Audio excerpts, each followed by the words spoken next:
I want to recommend this book to you, Overcoming Crisis. In chapter 7, I talk about the 7 specific things you must do when you are in the midst of a financial crisis. I do those things myself. How to Overcome Financial Crisis by Dr. Myles Munroe. Many people around the world will suffer financial crisis far worse than that of 2008. In 2008, Americans lost over $14 trillion and unemployment doubled from 5% in 2007 to 10% in 2009. Experts have already predicted that the worst financial crisis is yet to come. How will you manage it, or will you suffer like the 99%? I have just finished reading the entire book, Overcoming Crisis by Dr. Myles Munroe, and I am excited to share the 7 things you must do to manage, survive, and overcome financial crisis. In today's video, you will learn how to handle and manage finances, how to endure tough times, and much more. Let us dive into the 7 things. Number 1. Determine your needs. According to Dr. Myles Munroe, one of the critical tasks during a crisis is swiftly discerning the difference between your needs and wants. This is an aspect many people overlook.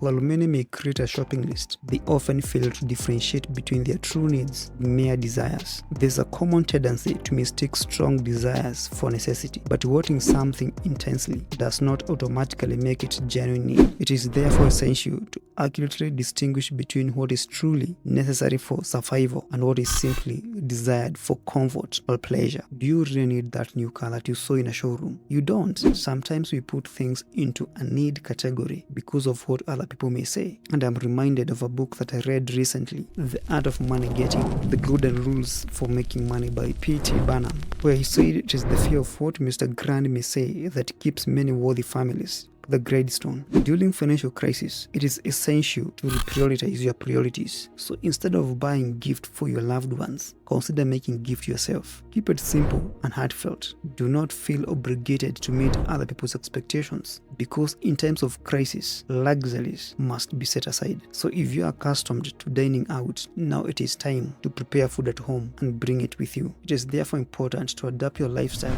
to fit your current financial situation and focus on meeting your essential needs only without unnecessary expenses. Number 2, acquire only what you need. If you have clearly distinguished your needs from your wants, it becomes easier to set limits on what you acquire. This helps you in making informed decisions about where to allocate your resources. It also ensuring that you focus on fulfilling your genuine needs rather than succumbing to impulsive desires. During crisis, it is not advisable to acquire new properties. And I know while obtaining a piece of land may seem attractive, it could potentially become a potential liability during financial downturns. What is crucial during financial crisis is having liquid cash readily available. You don't need any additional fixed assets like houses or land, because converting them into cash can be time-consuming and transaction may be unachievable during crisis. Therefore, it is wiser to prioritize maintaining liquid assets that one can easily access and utilize in times of need. Number 3.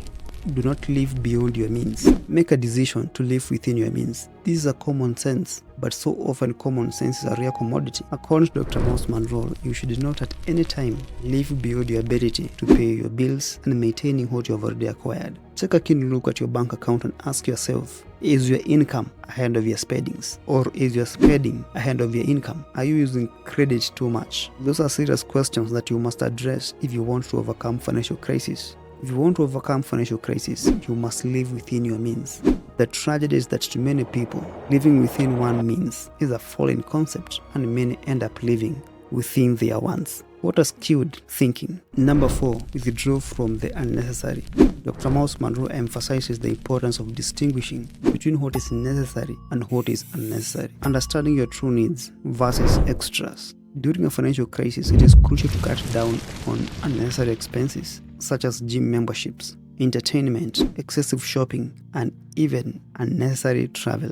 Instead, focus on essentials: food, shelter, and clothing. By reducing spending on non-essentials, you can create surplus to help those in need. He also advises readers to withdraw from unnecessary spendings and expensive obligations, including friendships that may be draining your resources, particularly during times of crisis. Number 5, delay major projects. According to Dr. Myles Munroe, it is important to delay major projects during crisis. During financial crisis, you must make a decision to curtail some of the plans. Big companies and even government are doing it. During a crisis, companies often reduce expenditures by downsizing. This when the company management convenes in boardrooms and issued directives such as cut the staff by 35% without concern for who may be affected. Additionally, the government typically halts any new projects during these times. During a crisis, it is essential to delay new projects. Remember, in such times, you cannot let your feeling hold you back. You have to be ruthless. Many billionaires and millionaires who are owners of big companies downsize ruthlessly during crisis. During a crisis, it is not the time to acquire new things or install new systems in your house. Instead, it might be the time to focus on repairing the broken ones to sustain you until the crisis is over. Number 6. Value your possessions. Whether you possess a lot or few things, it is time to value what you have. You must take care of your possessions and express gratitude for them. This fosters an attitude of gratitude, shifting your focus from constantly wanting more to appreciating what you already have. Valuing your possessions encourages resourcefulness. Ask yourself, how can I make a better use of what I'm grateful for? For example, if you have a larger house, you might consider renting out some rooms. If you have an extra furniture, consider giving them away to those in need. Do you maintain 2 cars even though you can only use one at a time? Consider selling one to convert it into cash, thereby adding value to an idle asset. This reflects good management and financial prudence, especially during times of financial uncertainty. It is crucial to value everything you possess, as your possessions may prove to be more useful than you realize. Please do me a favor and consider subscribing to this channel. And finally, number 7, save, conserve, and protect your resources. To date, the saving rate in many countries remains very low. This is the main reason why many people are still living paycheck to paycheck, paying on credit cards and hoping they will not lose their jobs. You should save for a rainy day because it always rains. Your car will break down, you'll have some sort of emergencies, you can be fired. And the problem with most people is they think that they are immune to such things. It is foolish to spend all your earnings. The Bible says in the book of Proverbs chapter 21 verse number 20, the wise man saves for the future, but a foolish man spends whatever he gets. Learn how to use the things you already have.